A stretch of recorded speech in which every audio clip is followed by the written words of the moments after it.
Comer com pão de queijo. Ô Alice, você olhou o escritório direito?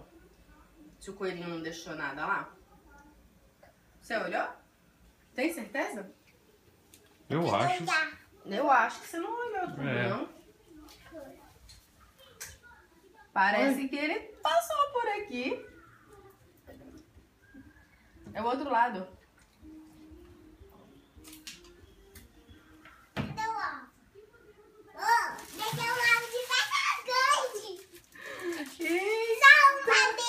Foi. Do grande, né? Você achou que ele só tinha deixado pequeno? Sim. Agradece aqui o coelhinho da Páscoa, que eu vou mandar o vídeo pra ele. Fala, obrigado, coelhinho da Páscoa. Obrigado, coelhinho da Páscoa. Você gostou dos seus ovos? Gostou do seu ovo? Não, você gostou? Eu gostei dos meus ovos. Gostou? Tá bom, então. Não sabe se come e se abre. Opa! Vai levar lá pra bagunça? Tem que chorar pequeno. Não sei, tem que abrir pra ver, né?